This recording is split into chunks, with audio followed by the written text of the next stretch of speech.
Добре дошли во 31-то издание на подкастот Политиканти.мк со мене Сашо Ордановски и со Борјан Јовановски кој што патува низ Македонија.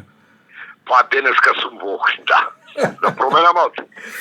Каква е компарацијата помеѓу од Преспа Охрид, да ти кажам, стресно е. Да се префрлиш од Преспа од тој мир и спокој во Охрид, малку е стресно, но ќе се адаптирам, Сашо, уште сум млад, ја знаеш. Охриѓаните дочека секако што треба, паркинг, љубезност, кафеани. Се како што секогаш било во Охрид. Па, мислам дека се јасно.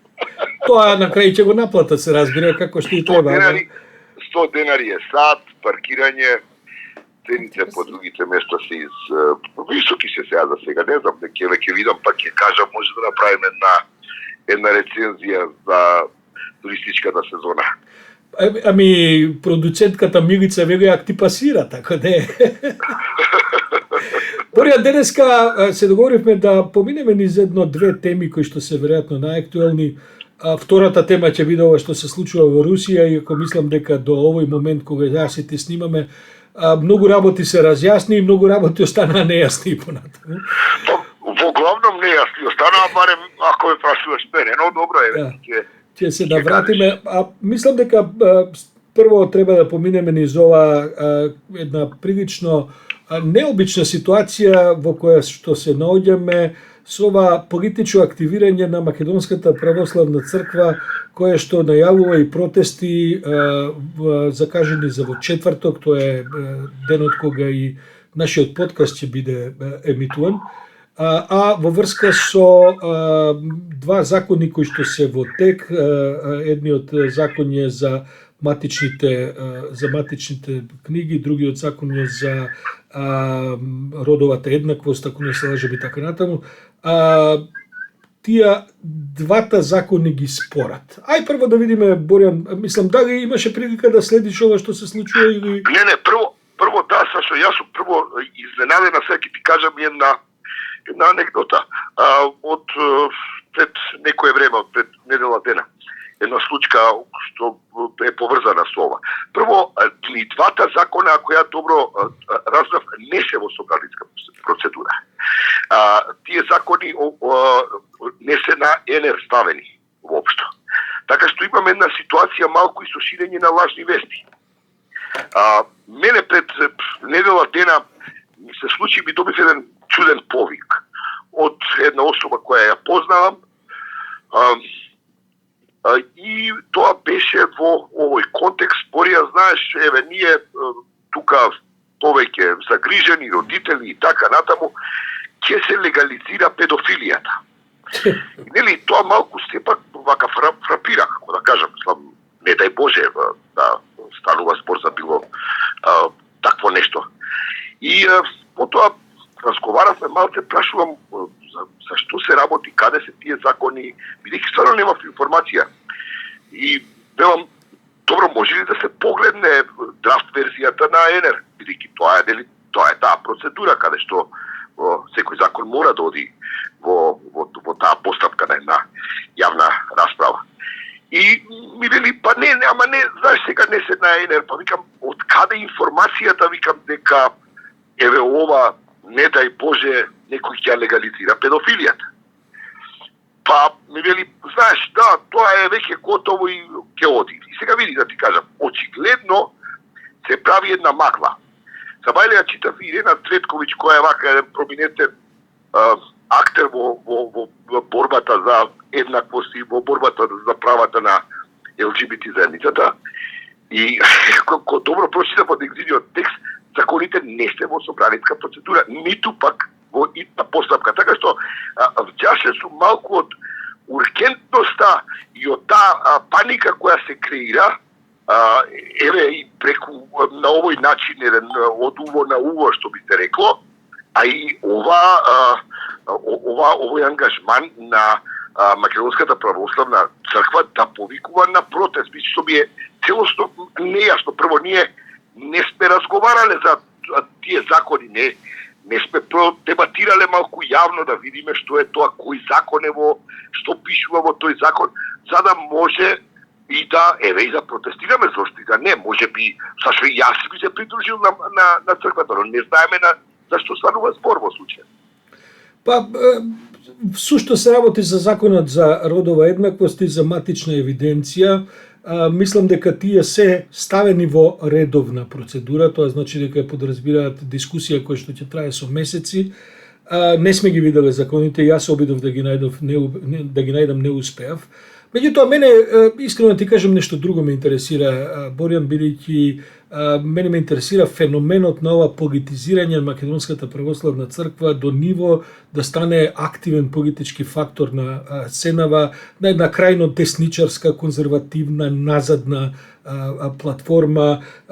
Не треба повеќе човек да оди подалеку, ако го слушаш владиката Петар што говори, тоа е исто така во врска со ова. Ако го слушаш оној епископ Јаков, се извинувам, Стобиски, значи тоа е едно такво ширење на хистерија, ова што ти го кажуваш како анекдота дека ќе се легализирала педофилијата и така натаму, не е далеку од хистеријата која што се шири. Тие се генерално против родовата еднаквост, тие се генерално против сексуалното образование, и искрено ти кажам, мене помалку тоа ми е проблем, бидејќи убаво е што се они се, тоа е демократско право, убаво е што се против тоа, јас би се загрижил кога законите би биле правени според текот на догмата на црквата. Да кажем дека не е само Македонската православна црква, туку и сите пет религиозни заедници излегоа со протест против донесувањето на таквите закони, тоа треба да се каже. Меѓутоа, ова што сега го прави МПЦ со повикување на протести, со практично поддржување на една крајно десничарска агенда во Македонија, е нешто што не сме го имале како искуство до сега и нешто што не сум сигурен кој ја донел таа одлука во МПЦ да стануваат политички фактор. Македонија е, како што е познато, секуларна држава, правото кој што сака да верува е приватно право, може кој што сака по дома да го практикува или во верските објекти и така натаму, но да се излегува на протести од позиција на верски заедници, до тоа до сега не сме го имале, и кога сме го имале во некакви други форми протестни, кога и исламската верска заедница заради еден прочуен поглавар што го има таму и така натаму, тоа секогаш не завршувало добро по статусот на верските заедници и по политичкиот диалог во Македонија. Сепак, Боријан, мене и нешто друго многу ме загрижува. Некако изби во како да кажем, во жижата, во центарот на интересот и струмичкиот градоначалник Костадин Костадинов, кој што активно дава поддршка на целата таа позиција на МПЦ, се организираат трибини таму, на трибините имаше една хистерична десничарска агенда. Мислам, луѓето кои што шират догма во чие што смисла на постоење е догма, они велат дека сега се шират догми по други прашања. Една крајно театрална и комична ситуација, но тоа е нешто што верниците може да си го, како да кажем, размислуваат, разговараат, имаат право на тоа, како и сите други во демократските околности. Оно што мене ме загрижува, Боријан, е што социјалдемократската влада на Македонија, мислам дека ги споделува тие позиции, ако не сите, ако видиш надлежната министерка, таа остро се спротистави на овој епископ Јаков, особено на владиката Петар и така натаму, но од друга страна имаш цела една серија на, како да кажам, верски функционери во СДСМ, овие што го носеа благодатниот оган, само да те подсетам, нели, со државни средства, со државни делегации, со државни авиони и така натаму. Сега тие се некој од СДСМ ми правеше анализа, добра половина од сегашното раководство врвно на СДСМ се всушност онака верски, ај сега да не ги спомнам сите по име и прозиме, се верски фанатици во смисла на ова христијанска православна вера и така натаму, што се разбира дека е зачудувачки на милион начини, ако се земе предвид дека се во прашање социјалдемократи, но види, социјалдемократијата во сегашната социјалдемократска партија Сојузна во СДСМ никогаш не била посилната страна и мислам дека можда и логично оваа синтеза што им се случува со МПЦ. Тие направија се МПЦ да ги добие сите како да кажем, врвни инсигнии на независна, на призната, на регистрирана меѓународна црква и така натаму. И сега МПЦ практично од позициите на другите политички ориентации во Македонија им го возвраќа ударот. Па, види, затоа и бев изненаден од овој протест и од ова се, затоа што јас воопшто не очекувам од СДСМ да го стави ова на дневен ред. Инаку, ова се закони кои се во европската агенда и се однесуваат, тоа се од оној сет на закони во кластерот фундаментални права. Тука, мислам, не би требало да имаме дилема, тоа се работи кои се регулирани во Европа некаде кон крајот на 80-тите и почетокот на 90-тите години. Тоа е просто абсолвирана работа. Тоа е право кое на секој му следува. Но, види, да, затоа ти велам, тоа ми е сосема јасно, во СДС има поединци кои апсолутно се согласуваат со потребата да се донесат овие закони, да им се овозможат на тие луѓе правата како на секој друг граѓанин во Македонија.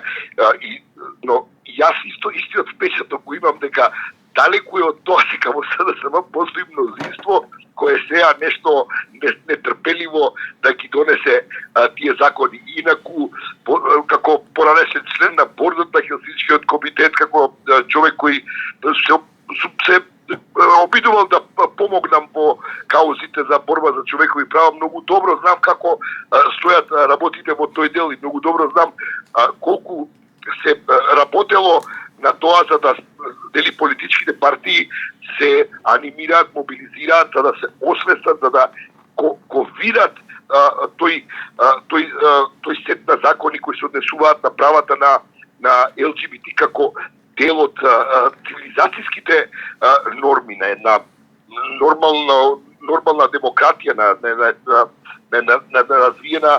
развиено и демократско општество. И точно знам дека и како има отпори во самиот СДСМ. Затоа повторно, јас стварно сум изненаден од тој повик на МПЦ, да не зборуваме, што навистина. Прво, јас не знам дали имало друг таков случај, не паметам од почетокот на 90-тите, да Македонската православна црква повикува на јавно на протест, а инаку кога зборуваме за демократија, нели да падот на комунизмот значеше да се обезбедат и верските права. И верниците, и Македонската православна црква, и сите други верски заедници да ги добијат потребните права, кои на известен начин нели беа во комунизмот оспорени. Сега, кога ќе дојде демократија, тоа подразбира дека да, верските заедници ќе ги добијат своите права, но има и други интересни заедници кои исто така би требало да ги добијат своите права. И сега, знаеш, тука доаѓаме до проблемот на разбирањето на демократијата, на тој еден конзервативизам кој се обидува упорно Македонија да држи во 19-тиот век и да биде општество кое е во интерес, кое целото функционира во интерес на неколку феудалци.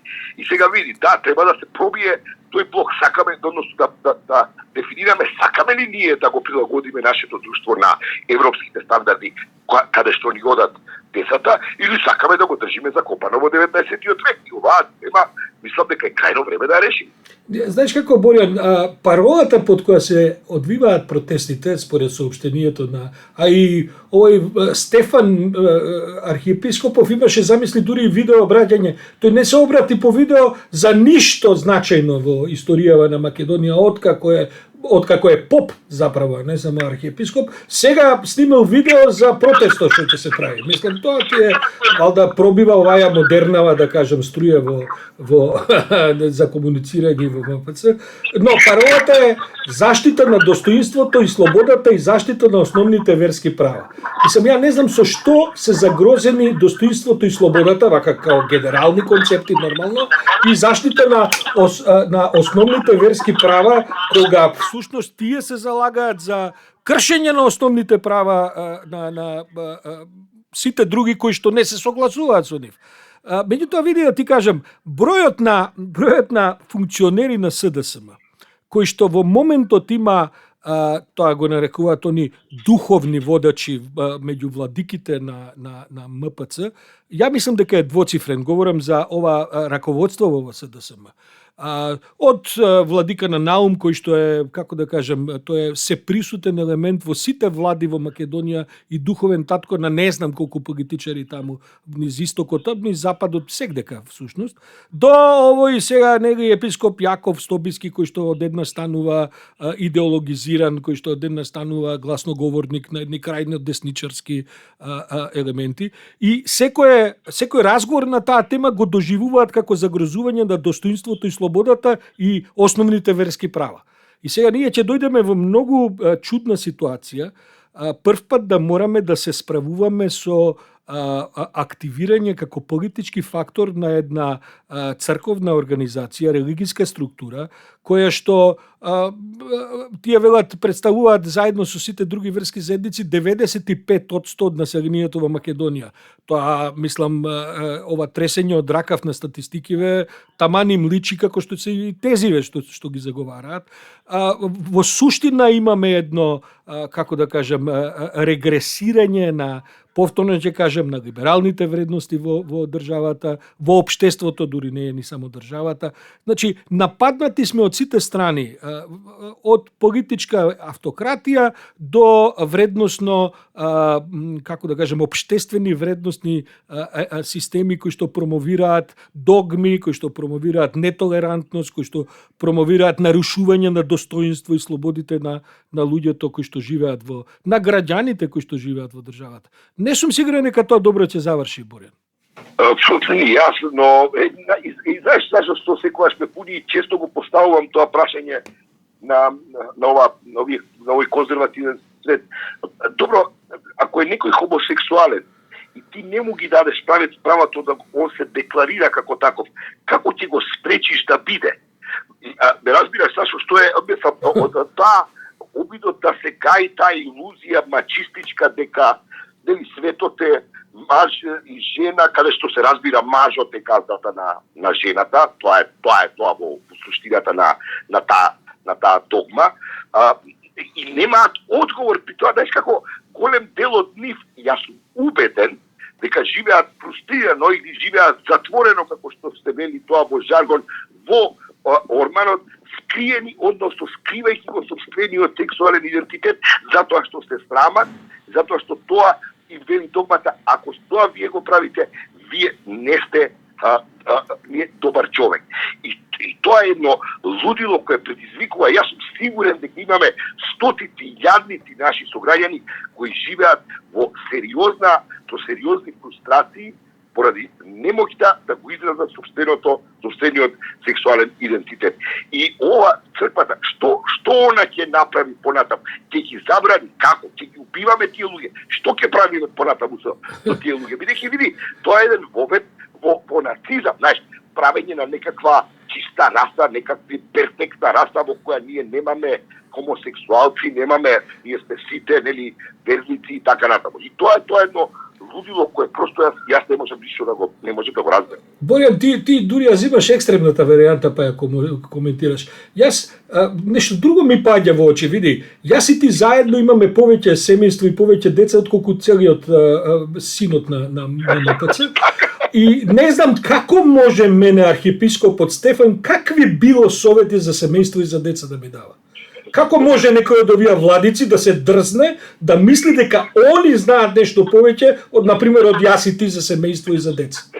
И дека ние кои што, мислам, знаеш, тоа е таква една безобраштина, тоа е како овие политичариве кои говорат за антикорупција, а се појавуваат на црни листи, мислам. Знаеш, истата таа демагогија, истата таа, како кажам, одвратна една дволичност, една дури не коментирам ова сега дали некој бил хомосексуалец, дали што нив тоа ги интересира. Конечно, ако е хомосексуалец, валда и тоа од Бога е стигнато. Не знам ја како они тоа го толкуваат. Они ли се тие сега што ќе ги оправаат божествениве работи за тоа кој каков е, кога веќе се случуваат според тоа како нели благодатниот оган го прошил тој, како да кажам, синдром, таа ситуација во реалноста. Вториот повик вика сите имаат должност да го спречат менувањето на реалноста. Па реалноста е таа.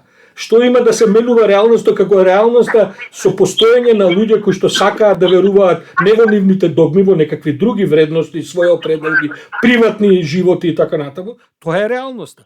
И ја не знам како може, знаеш, понекогаш ме вадат од такт, знаеш, кога они ќе фатат да пропагираат овие, како да кажеме, зашто ова институција религиозна која не најде за потреба една јавна кујна да отвори. Не најде за потреба, како да кажем, да помогне собирање на лекови за тие исти деца за кои што зборуваат. Не најде за потреба да се вклучи во никаква важна општествена, освен ширењето на својата догма, се разбира, во никаква важна општествена активност. Не најде за потреба, па белки за Македонија корупцијата поголем проблем отколку новиот закон за матична служба. Што не направија еден собир со анти, ама сега они да прават собир за антикорупција, тоа како да кажем, може дури и богохулно да изгледа, не сум сигурен во тоа нивните. И да дојдат со чиповите на протест. Да, пример. Така што, добро, за ова ќе не направат фиран, јасно ти е дека ќе бидеме прогласени за ние богохулници, за... Не е прв пат. Се само да ти кажам за ова, бе во Шпанија, саша имам правено цел документарен филм на оваа тема за правата на ЛГБТ во Шпанија, бидејќи Шпанија е една од најнапредните земји во таа смисла. Види, една критична, да не раскажувам целата приказка, во критичен момент излекуваат неколку свештеници, Саша, кои јавно се декларираат дека се геј. И тоа ја пробива, и не само свештеници, туку и тројца генерали, бидејќи нели војската исто се перцепира како нешто мажествена, некоја структура. И тоа е моментот кој го прекршува, која прекршува таа работа во Шпанија. Тоа е интересно, сега да кажам, меѓу свештениците, ние не постои овој народ се хомосексуалци, онаа генетска структура не се и така натаму.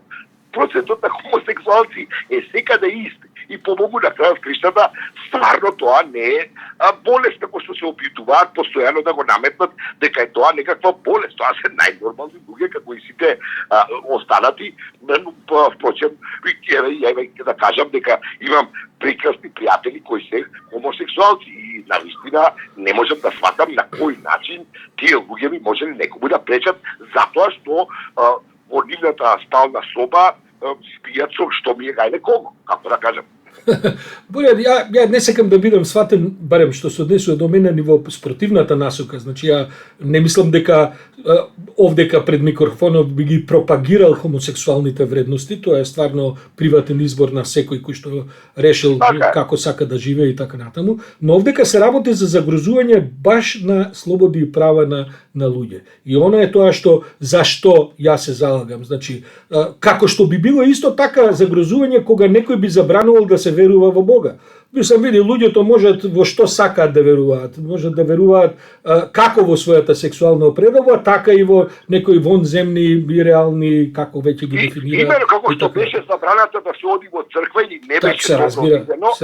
Во времето на комунизмот, ако ти работиш во некоја институција каде што да одиш во црква, тоа не беше добро. И се разбира дека ако некој ги спречи тие права, дека исто вака би биле револтирани, затоа што едноставно не иде патем и верските права, Сашо, се дел од агендите на евроинтеграцијските процеси. И во извештајот на Европската комисија редовно се следат, и ако знаеш, а ти добро знаеш, има годишен извештај на Стендепартетот кој ги регистрира правата на верските заедници и им укажува на државите кога тие права се ограничени. Види, која ќе стигне Руската дума да има годишен извештај за тие работи, предпоставам дека и МПЦ ќе, барем некои од владиците у МПЦ ќе имаат поинакви односи кон овие прашања. Добро, Боре, мислам дека доволно ги истретиравме, си навлековме на себе доволно гнев, а се надевам и овие другиве кои што не поддржуваат исто така ќе се активираат. Ќе се бави нашата продукција со сите реакции што ќе ги имаме. Рековме нешто да кажеме и за ова што се случи во Русија. Не знам дали имаше можност да следиш, бидејќи ја искрено да бидам не станав од компјутер па цел викенд практично.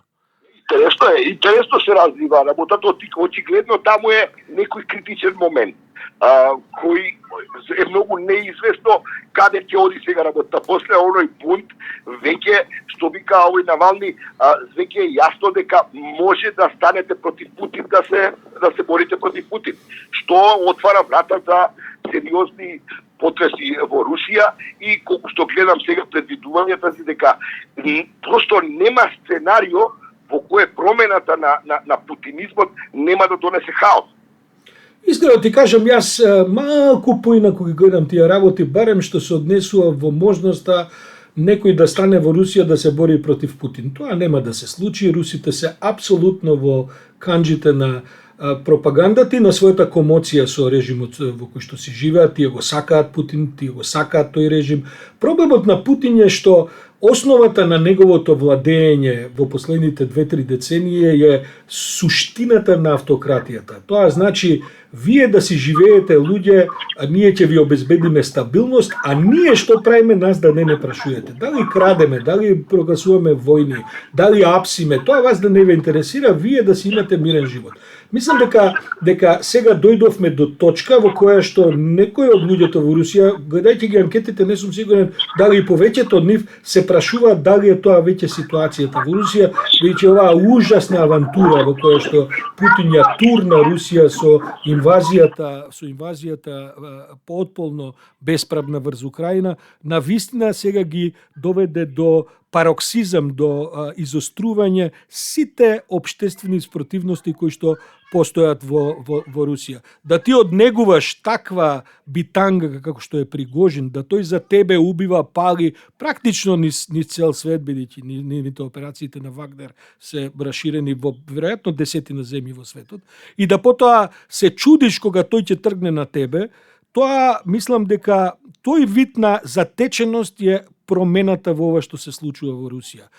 Всушност, Борјан, ако смеам да констатирам, овој тип на диктаторски, автократски режими, тие само изгледаат дека се многу моćни до првиот поголем предизвик. И то потоа нивното рушење тече забрзано. Дури оваа консолидација која што сега се случи, го изгонија Пригожин вон Русија, оној пријател на автократ од Белорусија го прифати и така натаму, мислам дека процесот е веќе тргнат.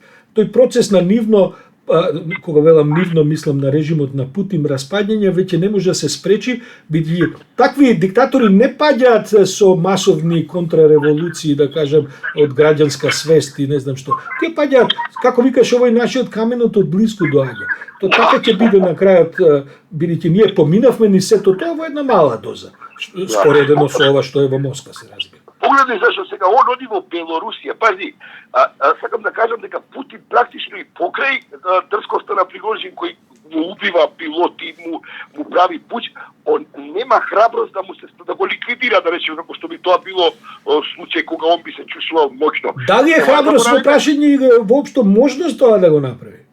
Па, не забораваме дека Лукашенко е негов практично негова марионета, така што ова што Пригожин оди во Белорусија е како дозволено од Путин.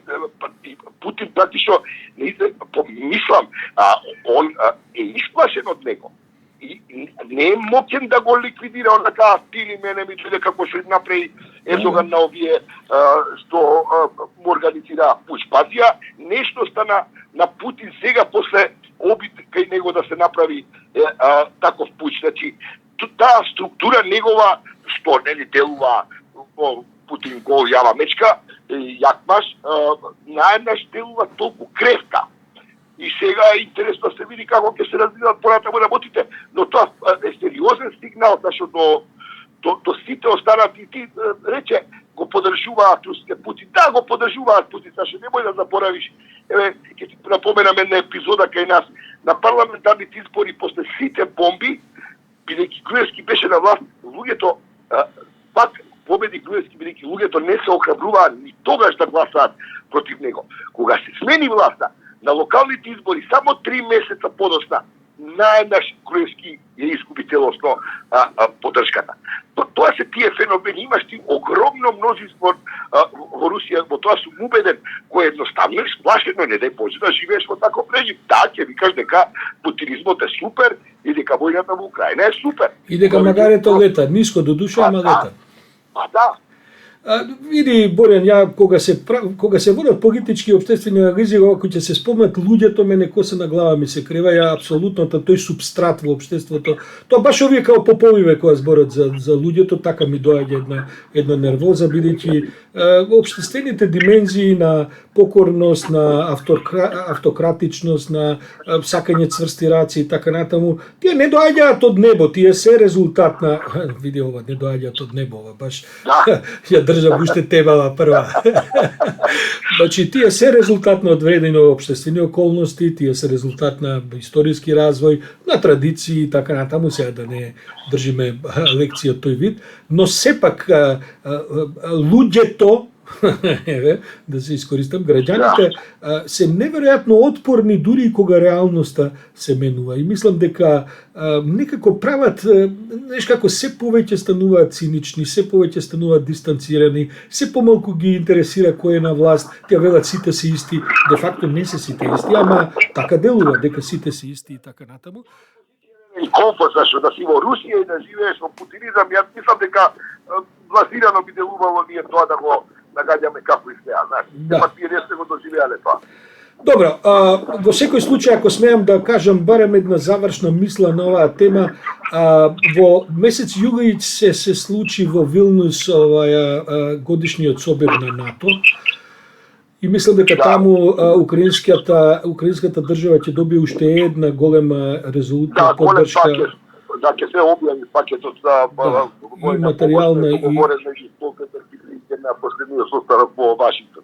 И морам да ти кажам дека до овој викенд можеби ми се чинеше дека е неизвестно уште колку долго и како ќе завршува ситуацијата со војната во Украина, но после овој викенд мислам дека сум повеќе оптимист во една насока дека се месеци во прашање, бидејќи не гледам како овој режим кој што го држи Путин и не гледам како оваа тотално неспособна руска армија. Морам да ја повторам на анекдота, некој ја кажа вториот ден после ова што се случуваше со Пригожин, вели руската армија кога ја нападна Украина беше втора армија во светот, а сега руската армија е втора армија во Русија. По својата силина. Така што мислам дека расплетот во Украина сепак ќе оди побрзо отколку што дури оваа резерва додека ова го зборам можеби ја имам, бидејќи тоа е еден огромен фронт, тоа се огромни операции кои се во прашање, но откако го видовме ова што го видовме минатиот викенд, мислам дека е тоа сепак една голема кулиса која што стои во Москва, поддржана од, како да кажем, од овие историскиве монументи како што е Кремљ, како што се зидините и така натаму. Зад зидините сепак изгледа дека работата е пошуплива отколку што делува пред зидините. И ја она што се радуваме, демитологизација која ќе се случи, нели, на Путин, руската моќината, нели, црста рака, која име инспирација и символ на сите овие пожудни по автократијата, како таа мисла сашо, тоа сепак оди во насока на една победа на демократските вредности во кој ти имаш сомнеш околу нивната судбина.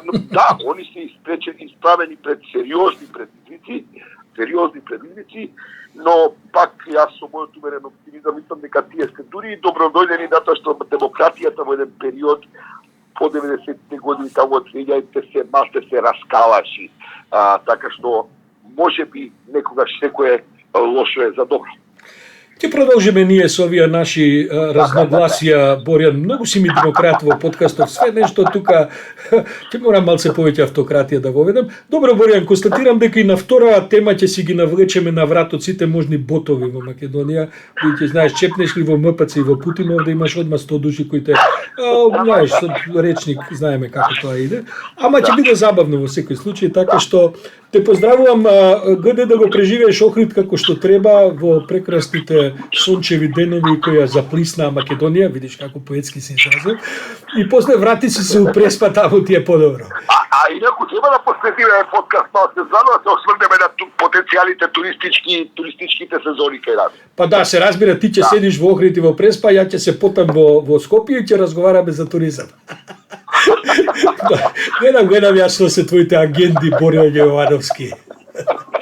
Да, конспирации. Фала ти и до слушање.